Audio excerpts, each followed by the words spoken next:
Bismillahirrahmanirrahim.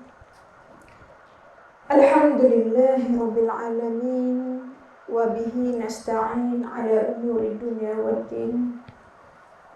Wassalatu wassalamu ala asyrafil anbiya'i wal mursalin wa ala alihi wa sahbihi ajma'in. Bismillahi masyaallah, la hawla wa la quwwata illa billahi masyaallah. Bismillahi masyaallah, kullu ni'matin minallahi masyaallah. Raditu billahi rabba, kami redha Allah sebagai Tuhan kami. Wa bil islami dina, kami redha Islam sebagai cara hidup kami. Wa bi Muhammadin nabiyyan wa rasulah, kami redha Nabi Muhammad sallallahu alaihi wasallam seorang nabi dan rasul yang diutuskan kepada kami. Assalamualaikum warahmatullahi taala wabarakatuh.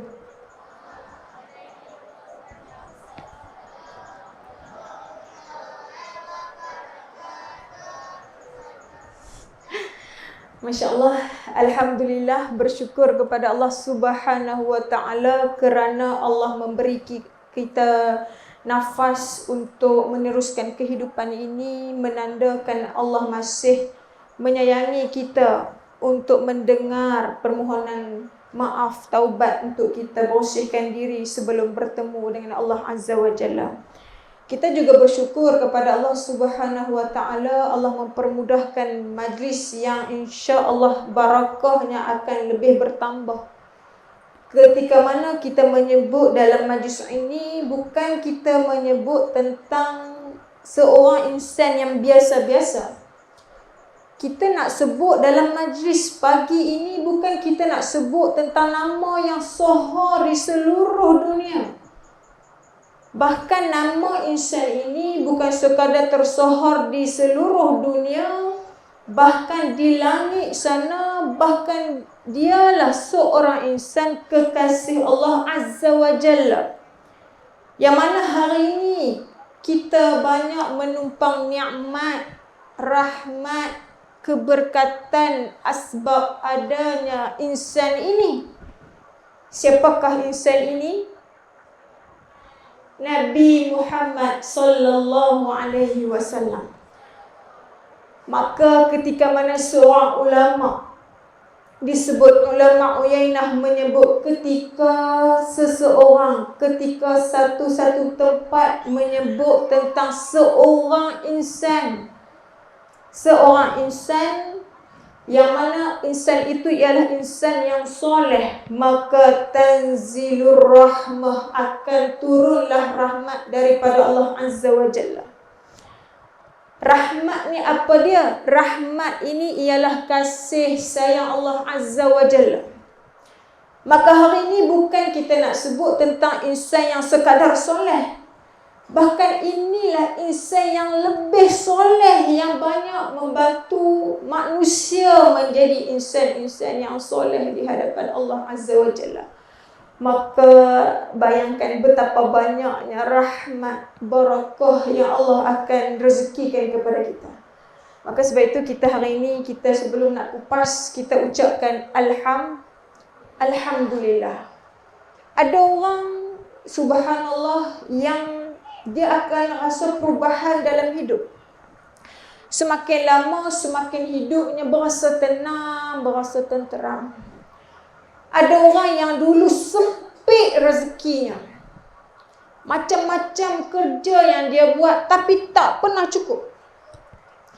Ada orang yang dulu sakit diuji oleh Allah Azza wa Jalla, tetapi ketika dia banyak masuk dalam majlis ilmu, ketika dia ada masa untuk majlis ilmu, untuk mendengar kalam-kalam Allah Azza wa Jalla, untuk mendengar perkongsian ilmu yang membantu kita mengingati Allah Azza wa Jalla, maka sekaligus tiba-tiba keajaiban berlaku. Allah merezekikan daripada rezeki yang tidak disangka-sangka.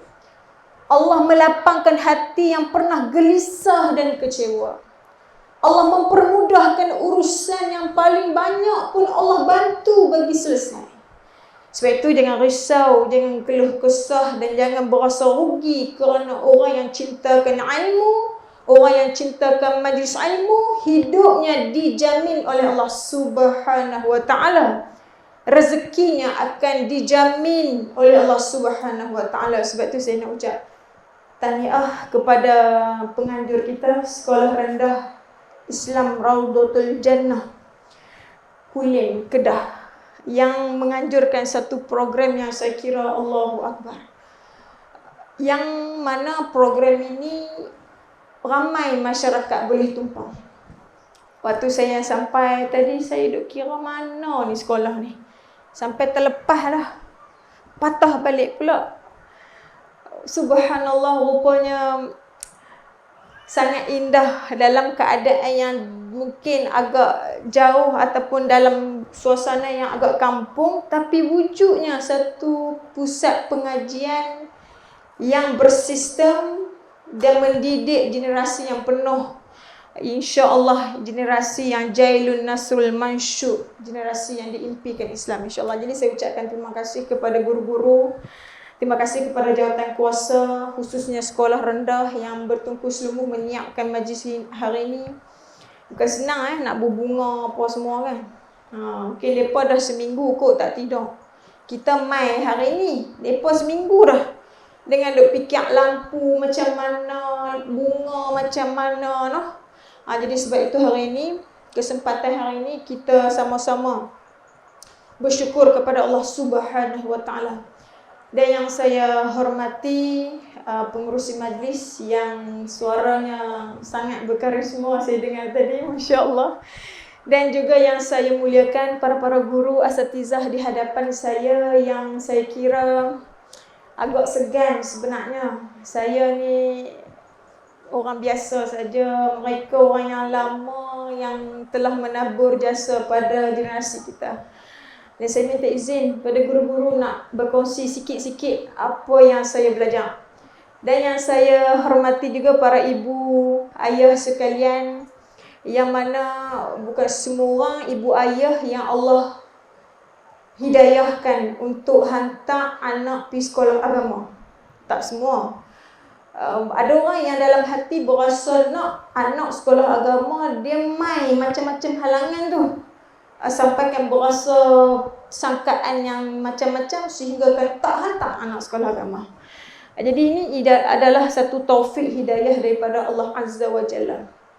Bila saya pandang adik-adik tadi, suasana belajar dan sebagainya, terkenang waktu zaman mengaji dulu. Kita masuk mengaji ni, kita waktu kecil-kecil, kita pun tak perasan lagi nak suruh mengaji, duduk asrama lah mengaji, mengapai banyak, tak perasan ni untuk apa ni banyak-banyak sangat ni. Kan? Dengan mak ayah pun mainlah macam-macam motivasi bagi. Katanya ni, kalau cemerlang, kalau belajar habis, dapat hadiah, macam-macam lah kata-kata daripada mak ayah. Sementara nak bagi kita boleh mengaji tu. Bila tengok adik-adik tadi berasa Allahu Akbar. Adik-adik yang kata apa, kita lalui dah. Sekarang mereka pula. Seronok tak adik mengaji? Seronok. Ini muslimin, muslimat mana? Orang perempuan, oh yang belakang. Tudung purple juga. Oh grey. Maksudnya adalah pelajar perempuan dengan lelaki. Masya Allah. Adik sekali lagi. Allahu Akbar. Sekali lagi tak semangat ni. Allahu Akbar. Ni memang jailun nasrul mansyur. Subhanallah. Begitulah kita hari ini, kita nak bentukkan negara kita bagaimana, nak hidupkan negara kita bagaimana dengan kita melihat generasi muda kita bagaimana. Sekiranya kita bercita-cita, berimpian besar seperti mana terbangunnya generasi hebat yang dipimpin, yang dididik oleh baginda Nabi SAW. Bayangkan betapa banyaknya anak muda yang hebat, yang adanya mereka gahnya Islam itu disebabkan betapa hebatnya anak muda ketika zaman itu. Maka hari ini pun kita berimpian mudah-mudahan anak muda kita membesar menjadi generasi yang yang akan menjadikan Islam ini lebih gah dan lebih cemerlang di surata dunia. Subhanallah. Jadi hari ini kita akan kupas berkenaan dengan kisah tentang seorang insan, Nabi SAW. Seorang insan ini, walaupun kita ceritalah banyak kali pun, hari apa sekalipun,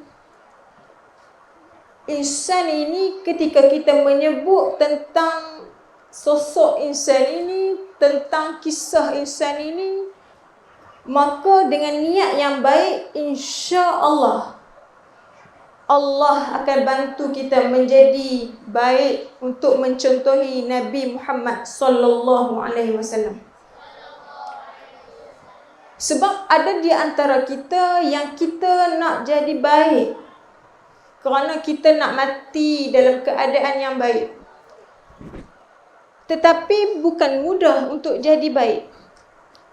Maka di antara caranya untuk kita dilembutkan hati oleh Allah Azza wa Jalla dan menjadi baik di sisi Allah Azza wa Jalla dengan kita selalu menyebut tentang nama ini, iaitu Nabi Muhammad sallallahu alaihi wasallam.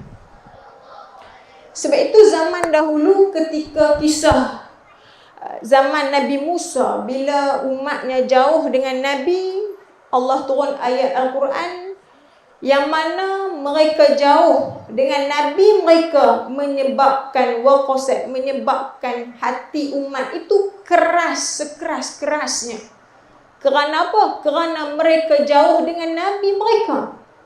Maka hari ini kita punya diri kita, anak-anak kita, sekiranya kita hati menjadi keras, bermasalah akhlak, bermasalah pribadi, maka kita perlu banyakkan menyebut tentang kisah insan ini. Kerana ketika kita menyebut kisah insan Nabi Muhammad sallallahu alaihi wasallam, barakahnya akan mengubah pribadi kita. Subhanallah.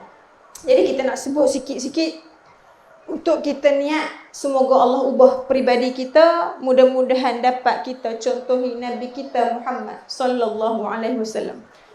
Jadi sebelum tu saya nak kita selawat sama-sama sikit sebelum kita nak sebut apa yang kita nak belajar hari ini. Sallallahu ala Muhammad, sallallahu alaihi wasallam, sallallahu ala Muhammad, sallallahu alaihi wasallam, sallallahu ala Muhammad,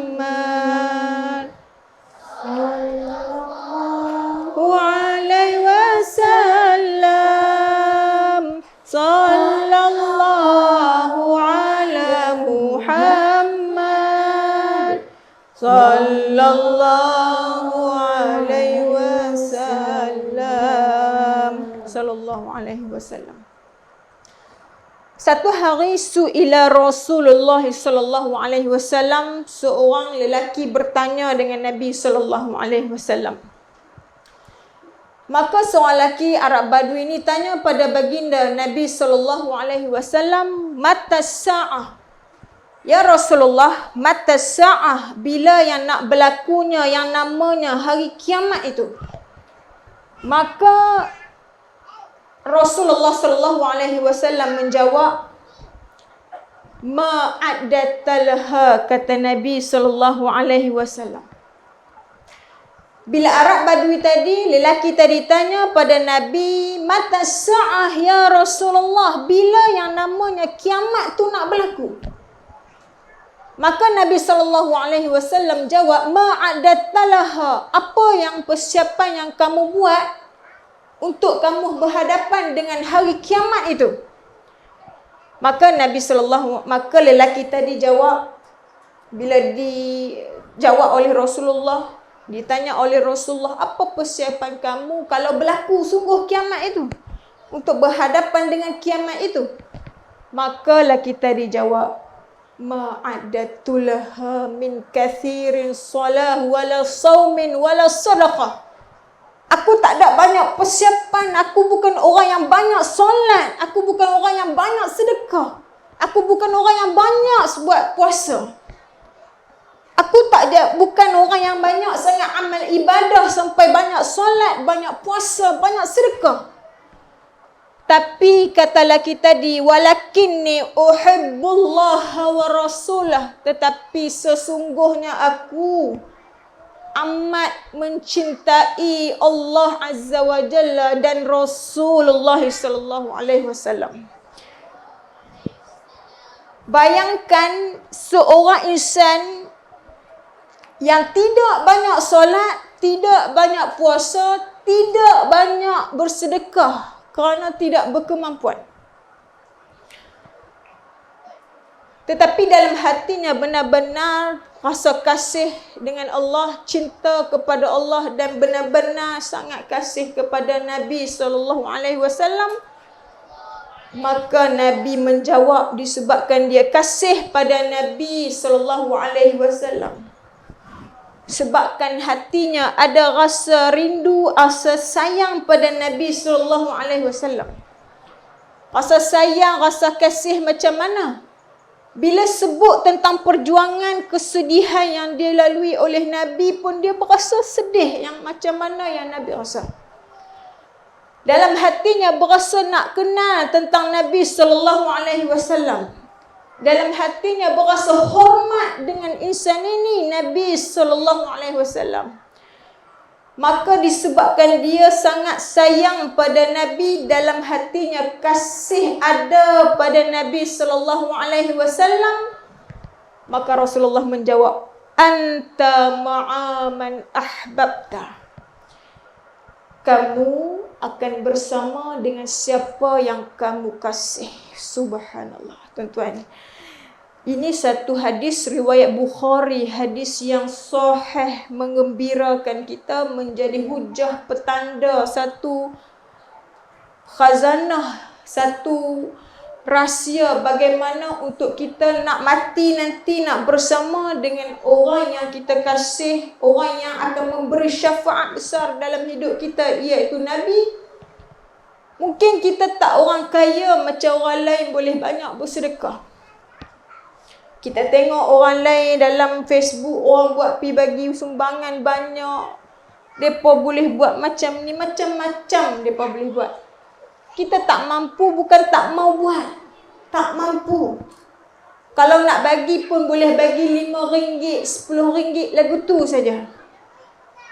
Kita pun kadang tak mampu nak solat sunat tengah malam, setiap malam dengan anaknya, dengan urusannya. Tetapi ketika dalam hati kita ada rasa kasih pada Nabi, maka itulah menjadi rahsia ataupun kunci untuk kita akan bersama dengan Nabi SAW di sana nanti. Allah Jalla, subhanallah. Jadi itulah kita kata bahawa tak sia-sia kita menumbuhkan dalam hati kita rasa kasih kepada Nabi kita SAW. Baik, jadi kita bila sebut tentang Nabi SAW, Nabi kita nama apa? Nabi Muhammad bin Abdullah. Siapakah nama ayah Nabi? Pandai. Siapakah nama ibu Nabi? Masya Allah, ni guru-guru terbaik ni ya. Kita tengok sejarah Nabi, bila kita baca kisah Nabi, sesiapa yang anak muda ada rasa lemah motivasi, maka dia perlu selalu membaca tentang kisah Nabi SAW. Nabi kita Muhammad SAW ini diuji oleh Allah Subhanahu Wa Taala. Ujian Nabi ini sedih daripada kecil. Hari ini anak muda, kalau kita berasa lemah untuk jadi orang yang berjaya, untuk jadi orang yang baik, untuk ubah hidup kita, kita berasa lemah dengan ujian yang Allah timpakan dalam hidup kita, maka kita renung balik bagaimanakah Nabi. Nabi kita ini diuji oleh Allah Subhanahu Wa Taala sedih daripada kecil. Nabi kita lahir tak ada ayah. Tak ada nak bermanja dengan bila dengan mak ni. Nabi pun tidak ada ibu, maksudnya Allah ambil pula mak Nabi tadi, Aminah tadi. Ketika Nabi baru berumur 6 tahun. Apabila Nabi tidak ada ayah, tidak ada ibu, maka disebut Nabi yatim piatu. Maka hidup Nabi tumpanglah dijaga oleh tok wannya yang amat kasih pada Nabi. Siapakah nama tok wan Nabi? Abdul Muttalib. Tok wan ni sayang sungguh cucu sebab ayah kepada Nabi ini seorang yang sangat baik, anak yang baik, menyebabkan tok wan tadi kasih pada cucu tadi. Bayangkan kita baca kisah Nabi bila nak bersama dengan ibunya tadi, sebab sebelum Nabi nak dijaga oleh ibu, Nabi dijaga oleh ibu susuan Nabi. Nama apa ibu susuan Nabi? Halimatus Sa'diyah. Masya Allah, barakallah. Bila dah dijaga oleh ibu susuan, maka sampailah ketika Nabi dihantar. Semula dijaga oleh ibu Nabi namanya Aminah. Baru nak duduk dengan mak ni. Baru nak duduk dengan mak, maka mak tadi bawalah anak tadi untuk ziarah adik-beradik dan makam ayahnya di Madinah. Bayangkan tuan-tuan dan puan, tak pernah melihat ayah, baru nak bersama rasa kasih sayang seorang ibu. Dibawanya ibu tadi, Nabi Muhammad tadi di Madinah nak menziarahi adik-beradik serta melihat makam ayah Nabi. Ketika nak pulang kembali, nak balik semula di perjalanan, ayah Allah menjemput ibu Nabi kembali ke rahmatullah. Maka disitulah satu suasana yang sangat menyayat hati, yang Nabi tak sempat melihat ayah dan tak sempat merasa kasih sayang seorang ibu. Maka sebab itu kita hari ini ketika kita berasa lemah, kita jangan putus asa kerana ujian kita tak seberapa nak dibandingkan dengan ujian yang Allah timpakan pada Nabi SAW. Jadi sebab itu kita kata bahawa bila kita benar-benar sayang pada Nabi SAW, yang kita kata kita nak bagi jadi orang yang betul-betul yang mencintai Nabi SAW, yang kata kita ni betul-betul nak dapat syafaat Nabi SAW, yang kita ni betul-betul nak jadi umat yang disayangi Allah Azza wa Jalla, dan kita nak ikut Nabi SAW, maka tandanya dengan kita ubah perangai kita. Banyak-banyak cara lain, dan di antara cara terbesar yang kita buktikan bahawa kita ini benar-benar sayang sungguh pada Nabi kita Muhammad SAW, iaitu dengan kita ubah perangai kita. Kita ubah akhlak kita. Inilah rahsia terbesar yang membuktikan bahawa kita ini benar cinta dan sayang pada Nabi kita Muhammad sallallahu alaihi wasallam. Akhlak ini satu perkara yang orang sebut selalu. Tapi ramai mana hari ini orang sudah tidak berakhlak. Ramai orang boleh mengaji tentang akhlak, tapi ramai mana orang tak boleh amal tentang ilmu akhlak. Ramai di kalangan kita sendiri pun macam-macam ilmu ada, tapi ramai mana boleh tunjukkan perangai yang sebenar-benar, yang mana mencantikkan diri dengan akhlak. Ada orang bila jumpa orang pun tak pernah senyum. Ada orang dengan mak ayah pun boleh bantah balik. Sebab apa? Sebab saya betul. Saya ni betul. Mak ayah tu tak ngaji, bantah. Bantah sampai mana? Bantah sampai mak teriak. Ada ke tak? Ada. Na'udzubillah. Ramai mana dengan adik-beradik, benda hal kecil-kecil boleh membunuh. Ramai mana dengan kawan-kawan boleh buat sampai mengupat, sampai memfitnah, sampai tahap dia terduduk, terseksa dengan ujian yang orang kata kepada dia itu. Jadi sebab itu kita kata bahawa akhlak ini adalah satu perkara yang kita kena paksa ubah, kerana buktikan akhlak kita yang baik inilah menunjukkan kita benar-benar cinta pada Nabi sallallahu alaihi wasallam. Jadi pelik kalau kita kata kita sayang pada Nabi, kita ini betul-betul nak dapat syafaat Nabi, tetapi akhlak kita tidak ada perubahan.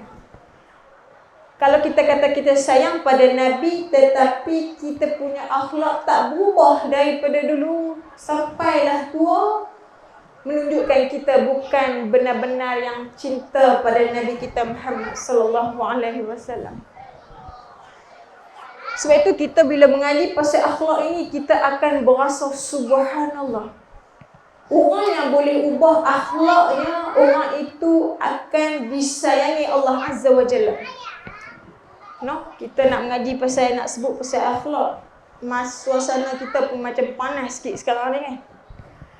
Ala boleh hal kita kena sebut sikit sebanyak untuk kita hari ni paling kurang boleh bawa balik untuk kita ada azam nak jadi perangai akhlak yang lebih baik daripada sebelum ini. Satu hari apabila seorang lelaki tanya an aksari ma yudkhilun nasal jannah, tanya pada Nabi, apa yang menyebabkan ramai orang boleh masuk ke dalam syurga Allah?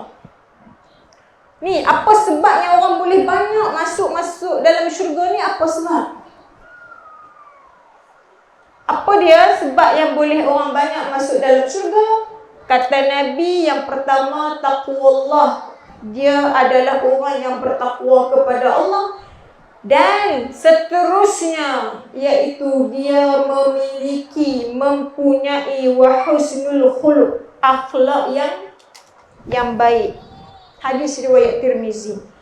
Maka akhlak inilah satu kemuncak kemuliaan seseorang. Akhlak inilah satu bukti yang paling besar yang kata kita ini benar-benar sayang kepada Nabi kita Muhammad sallallahu alaihi wasallam. Yang kita melihat di TV bila sebut umrah, labbaik Allahumma labbaik, kita sampai keluar air mata bila orang tayang maqam Rasulullah sallallahu alaihi wasallam. Tapi kalau akhlak kita tidak ada perubahan, maka kita bukan tergolong dalam golongan yang benar-benar sayang kepada Nabi sallallahu alaihi wasallam. Sebab itu tidak ada alasan untuk kita kata bahawa kita ini tak boleh berubah. Tidak ada alasan kita nak kata ini perangai tabiat, perangai daripada ini jenis aku ni tak boleh ubah dah. Bukan tidak boleh bagi alasan, kerana Allah Subhanahu wa taala menyuruh kita mencontohi Nabi. Maksudnya kita kena pelan-pelan berubah sampai boleh jadi akhlak yang baik seperti mana Nabi kita Muhammad sallallahu alaihi wasallam. Baik, kita sebut tentang akhlak ini. Kenapa orang betul-betul kena ambil berat pasal akhlak? Kerana apa? Kerana akhlak ini, kata ulama, ia adalah buah daripada iman. Ni kalau sebut pasal benda ni, balik lagi kita akan berasa dan berhati-hati dengan perangai kita. Ni yang saya mengaji dengan almarhum Syekh Ahmad Fahmi. Kita tengok, kadang kita tak ambil berat pasal akhlak kerana kita tidak tahu kepentingan dan kesan akhlak itu. Sebab itu ada orang yang tak mau berubah sampai tua. Kalau nak balik periuk sampai tua. Dia punya sikap yang orang takut sungguh. Lepas tu tanya orang, pasal apa orang tak sayang aku ni? Pasal apa orang berasa tak boleh lama dengan aku ni? Pasal apa dengan maklum tu orang jadi kasih, orang jadi seronok nak duduk dengan dia? Pasal apa?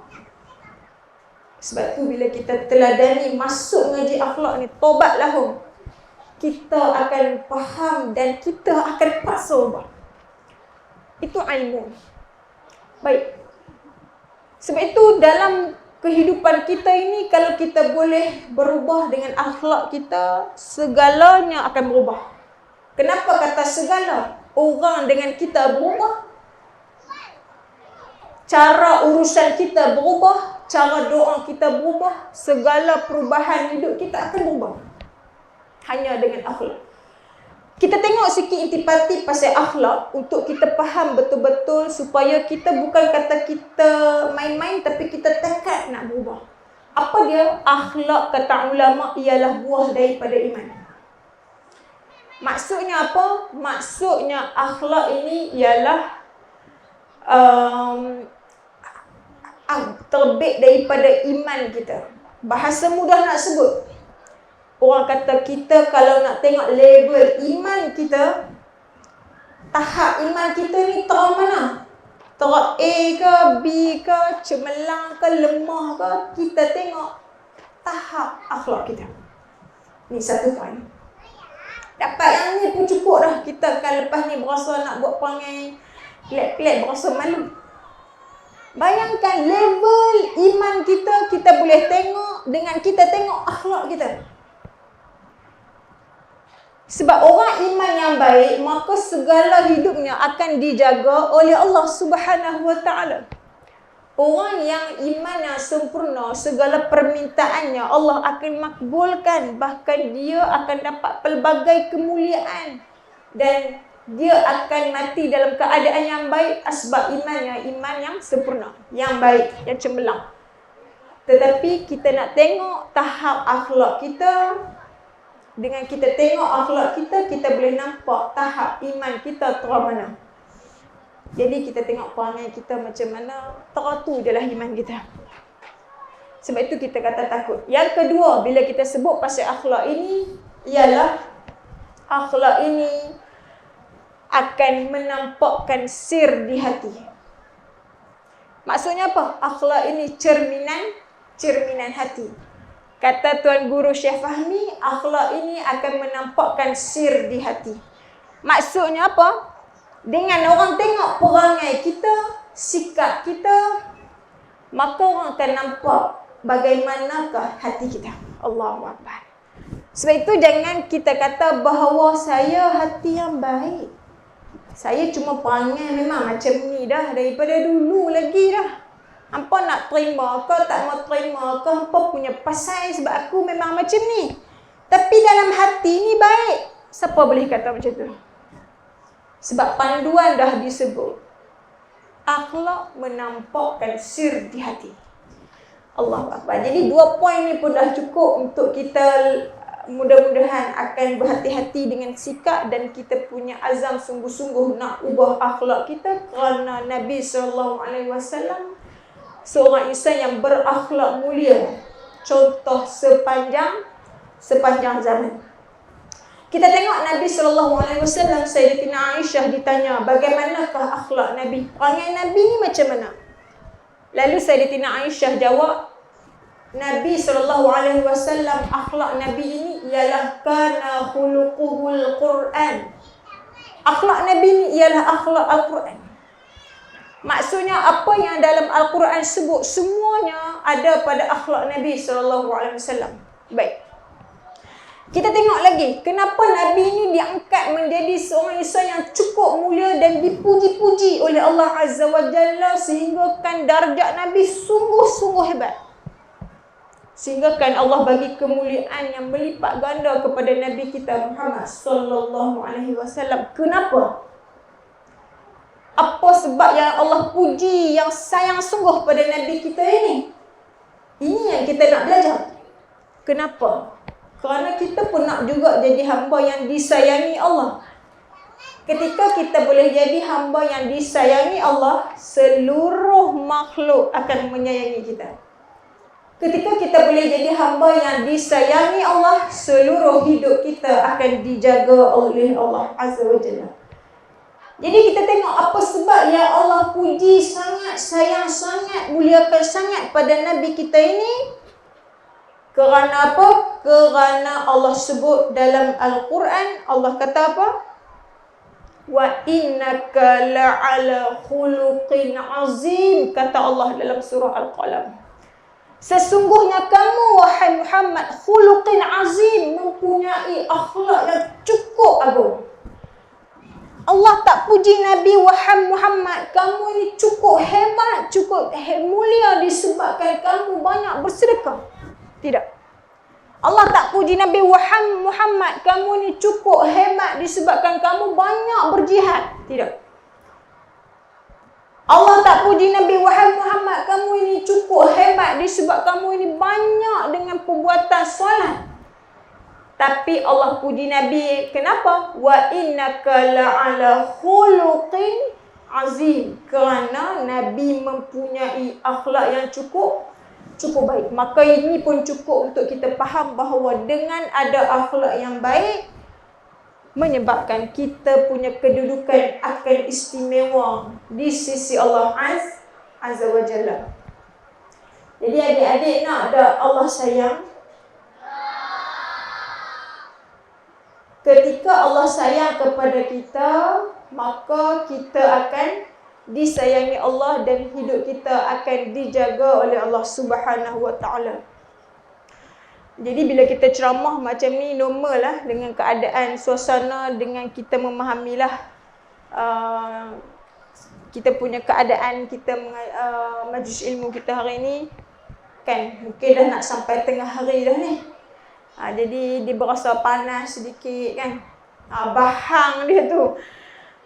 Jadi fahamlah kalau ada adik-adik semua pakat nak menyanyi ke apa, buat persembahan ke apa no.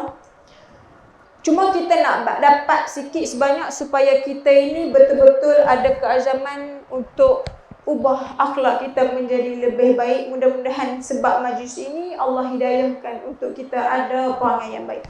Baik, itulah sebab Nabi menjadi mulia di sisi Allah. Jadi ada orang duk tanya, ya Allah, kenapa aku ni diuji sempit lepas sempit-sempit? Tengok orang itu macam-macam, hidupnya diubah, cantik, tersusun, seolah-olah dia ni macam-macam keistimewaan yang Allah berikan kepada dia. Kadang-kadang kita renungkan bahawa tidak ada sebab saja-saja Allah nak bagi ujian pada seseorang. Allah sebut dalam Al-Quran yang mana kita punya musibah yang Allah timpakan dalam hidup kita, ujian yang Allah timpakan dalam hidup kita bukan sebab orang lain semata-mata. Tetapi kata Allah disebabkan apa? Disebabkan diri kita sendiri.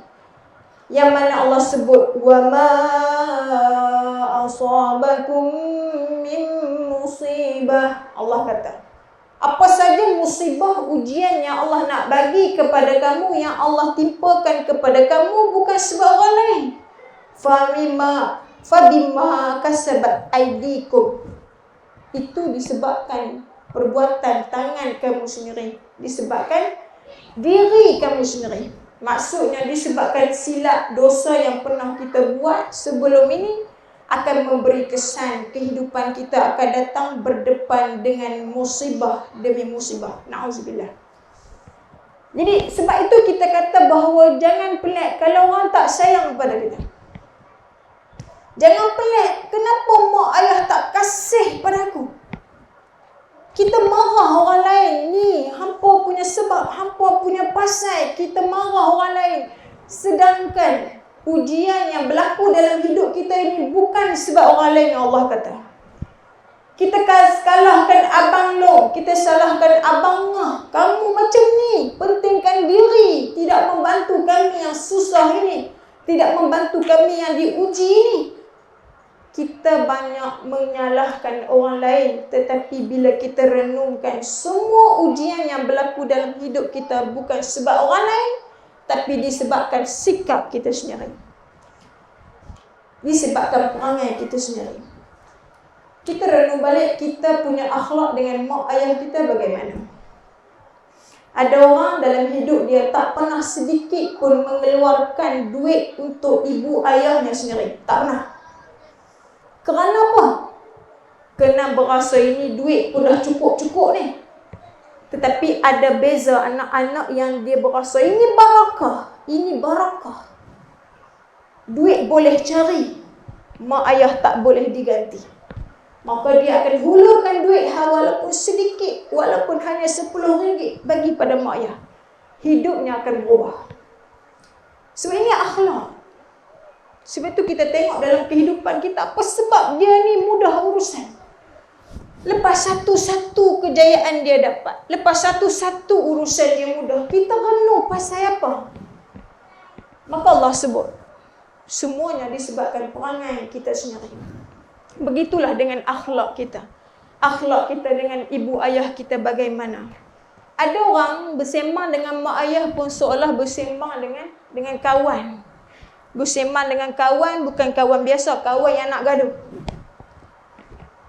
Ada orang berjumpa dengan orang yang susah seolah berjumpa dengan pembunuh. Kan jumpa orang susah, rasa takut. Sebab apa? Sebab mereka miskin. Sebab apa? Sebab mereka susah. Selagi kita beranggapan, selagi kita nak kena kongsi dekat mereka ni kita nak kena bagi lebih kepada mereka ni, takut seolah berjumpa dengan seorang pembunuh. Maka jangan pelik kehidupan kita sempit sesempitnya. Begitulah kita renung balik, semuanya jalan keluar ialah diri kita sendiri. Diri kita sendiri. Maka sebab itu di antara besarnya ialah akhlak kita kena ada perubahan. Terutama ketika kita dah hampir usia senja. Maka di situlah kita kata bahawa Nabi kita ini dipuji, dimuliakan oleh Allah sebabkan akhlak Nabi yang baik. Nabi, akhlak yang baik itulah Tok Wan Nabi sayang pada Nabi. Dan semua orang tak boleh nafi sangat sayang pada Nabi. Sebab bila tengok Nabi, jatuh cinta pada Nabi. Tak boleh nafi, musuh pun tak boleh nafi. Sebab itu tak pelik orang yang ada akhlak yang baik ini, dia dicampaklah duduk di mana pun, semua orang akan sayang pada dia. Betul tak? Orang yang baik, orang yang ada akhlak yang baik. Akhlak yang baik ni macam mana? Dia ada sifat penyayang. Dia ada sifat yang rahmah. Dia ada sifat yang baik, budi dengan orang, komunikasi yang cara yang baik, hormat orang. Ini akhlak-akhlak yang baik ada pada dia. Ketika dia dicampaklah, duduklah di mana pun, semua orang akan sayang pada dia. Baik, jadi kita tengok sikit. Di antara akhlak yang kita nak ikut pada Nabi ni, saya gariskan ada 3 akhlak. Kan, dengan masa yang singkat, 3 akhlak yang kita nak ikut pada Nabi SAW ini, 3 akhlak. Yang pertama sekali ialah akhlak Nabi menyayangi orang lain. Akhlak pertama. Menyayangi orang lain ni maksudnya apa? Dalam hatinya ni ada sifat penyayang. Ini yang pertama, menyayangi orang lain. Jadi orang yang menyayangi orang lain ini, dia kena ada akhlak penyayang. Penyayang ni macam mana? Penyayang ni dia sayang orang seperti mana dia sayang diri dia. Maksudnya apa? Dia tak ada sikap hanya pentingkan diri. Maksudnya apa lagi? Dia tak mau hanya orang saja nak ikut dia. Dia tak mau ikut orang. Dia nak semua orang ikut dia, follow dia. Dan dia tak akan ikut orang. Orang yang tak ikut dia, maka dia akan marah dan orang pun rasa takut dengan dia dan orang terpaksa ikut. Ini akhlak yang cukup menakutkan. Jadi sebab itu orang yang ada sifat penyayang ini, maknanya dia ada sifat menyayangi orang lain. Sebab itu sifat penyayang ni, kalau kita cerita mendalam ni, akan jumpa macam-macam mutiara yang akan ubah hidup kita. Sebab itu ada orang yang kadang satu ketika dia termenung. Dia berasa, sampai satu ketika dia berasa bila aku ada duit, orang akan jaga aku. Orang akan sayang aku. Kehidupan aku tu akan terjamin. Maka dikumpullah duit, aset, segala kelebihan untuk ada pada diri dia. Tanpa dia nak kumpul, nak ubah perangai penyayang dia bagi ada. Bila dah semakin tua, dia sedar. Rupanya yang boleh menjamin orang sayang dan jaga dia bukan sebab harta, bukan sebab kedudukan, bukan sebab hang hebat, tetapi yang boleh menjamin orang sayang dan kasih dan akan jaga kamu ialah sifat penyayang kamu. Betul tak, ibu-ibu sekalian? Kita akan tua dan kita akan mengakui ini. Orang akan jaga kita, sayang kita bukan sebab harta kita. Sebab harta mungkin orang duk tunggu bagi dapat. Dah dapat, dia pergi hantar tempat lain. Tak boleh tipu, tak boleh tipu. Ini Islam, ini Islam. Dah cerita awal. Sebab tu pertama sekali akhlak penyayang. Kalau kita nak selamat, kita ini disayangi orang dan dijaga. Kita tak pasti kedudukan, kehidupan kita, hujung usia macam mana. Tak pasti. Tak jamin punya. Kalau duk abang kata saya tak ada masalah dah, rumah besar dah. Kereta pun ada. No, mereka tak mau main sudah. Duk. Tak kaluk ni, geran pun banyak. Rumah saya pula bukan macam rumah orang lain, pintu pagar tak ada. Saya ada pintu pagar. Nak makan tak kaluk tekan bank. Tak kalut, kita tak peduli tak peduli. Tapi bila kita tua, kita akui akhlak penyayang yang akan orang sayang dan jaga kita.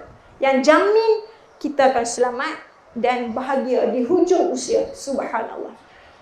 Ini satu akhlak penyayang saja pun. Sebab itu Nabi SAW sebut.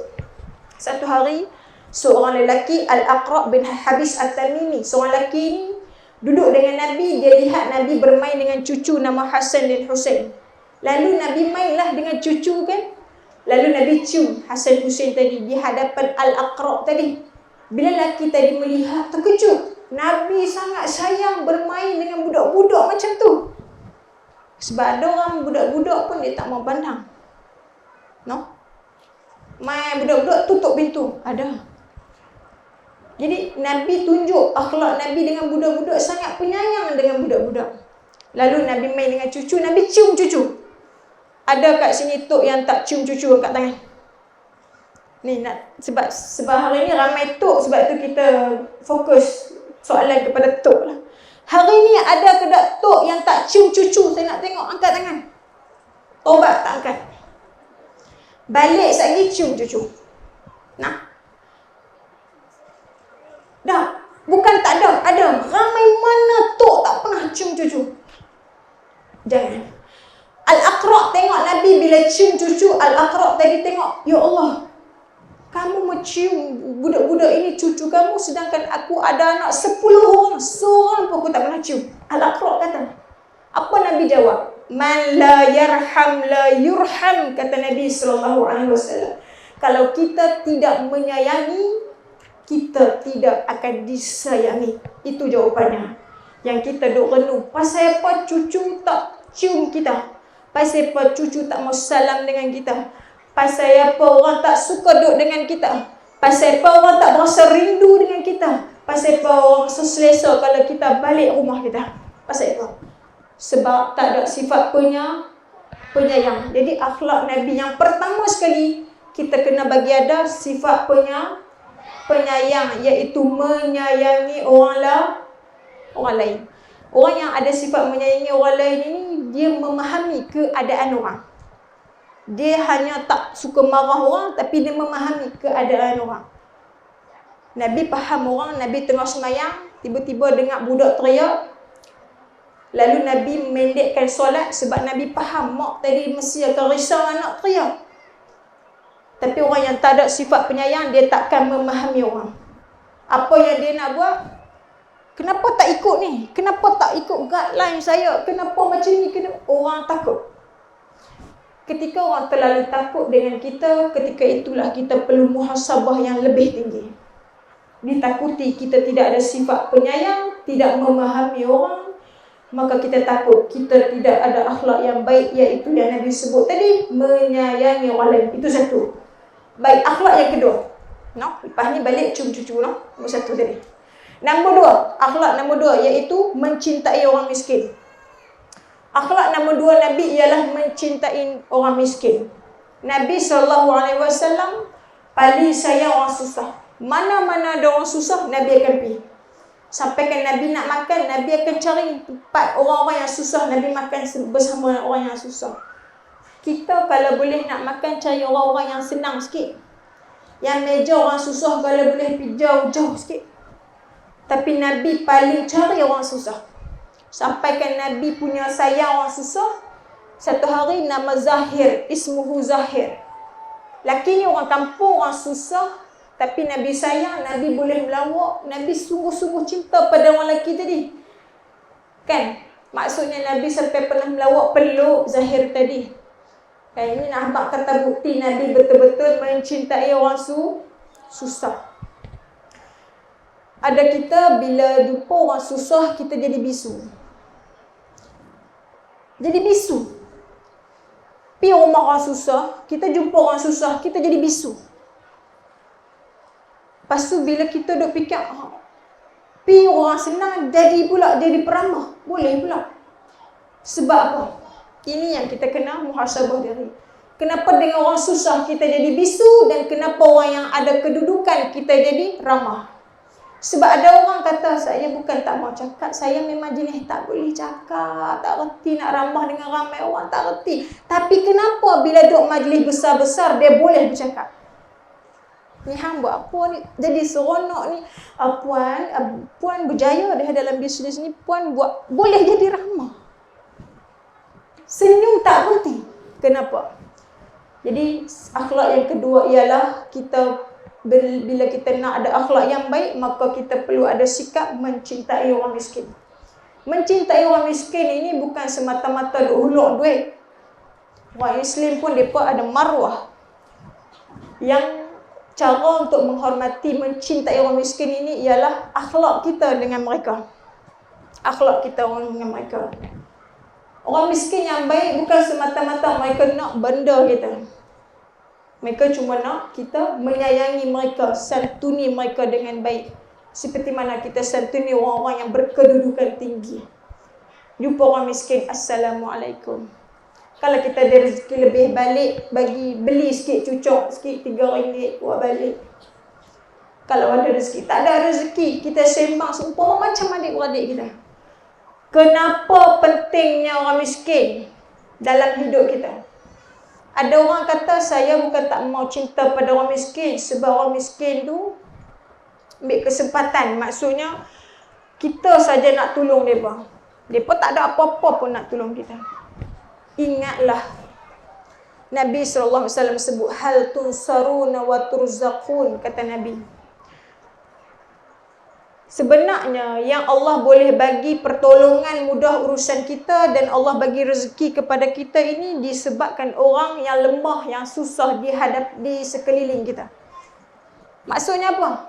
Ketika kita nak rezeki lebih, kita nak Allah mudahkan urusan, maka kita kena ada orang yang susah di keliling kita. Kita kena dampingi orang yang susah. Ketika kita tak ada orang yang macam ni, kemungkinan rezeki kita tidak akan murah.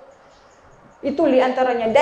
Dan ulama sebut, kenapa pentingnya orang miskin dalam hidup kita? Kerana kata ulama, inna du'afa asyaddu ikhlasan fid du'a. Orang miskin ini, doa mereka jauh lebih ikhlas daripada doa-doa orang lain.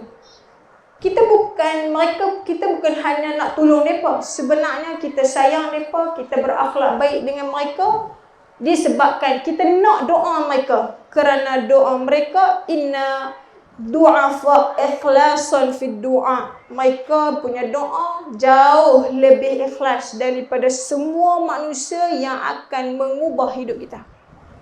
Subhanallah.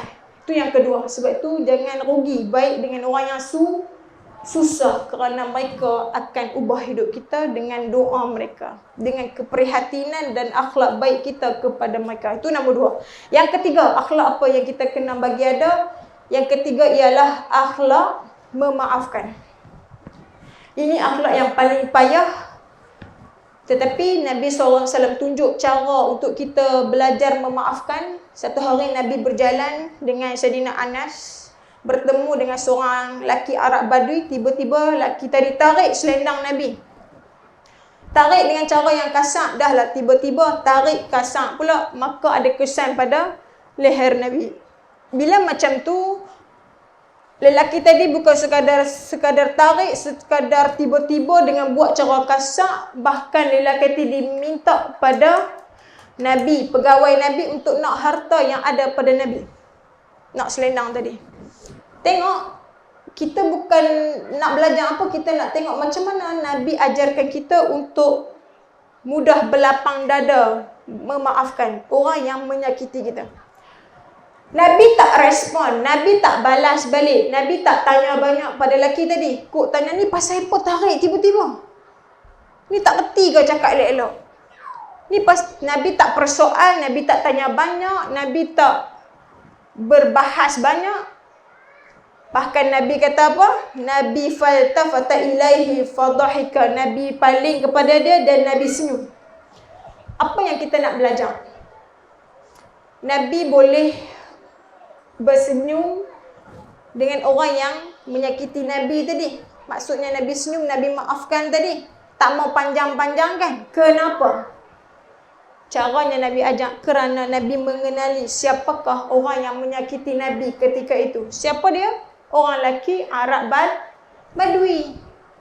Tidak ada ilmu, duduk di kampung pendalaman sana, yang tidak ada pengalaman, yang tidak reti tentang komunikasi, berinteraksi dengan orang.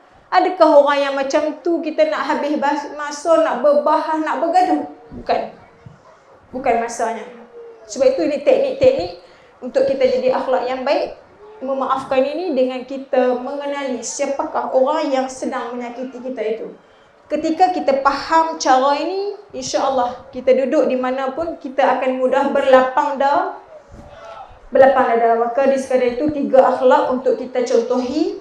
Mudah-mudahan Allah rezekikan kita ada akhlak yang baik. Allah matikan kita dengan insan yang baik. Mudah-mudahan dengan asbab kita nak azam berubah akhlak yang baik ini, mudah-mudahan dengan akhlak yang baik itu, asbab yang baik itu, Allah matikan kita dapat mati husnul khatimah, pengakhiran yang baik insya-Allah. Sekali lagi yang terakhir, kita selawat. Sallallahu ala Muhammad, sallallahu alaihi wasallam, sallallahu ala Muhammad, sallallahu alaihi wasallam. Amin ya rabbal alamin. Terima kasih adik-adik semua lepas ni mudah-mudahan Allah bagi kita jadi orang yang baik.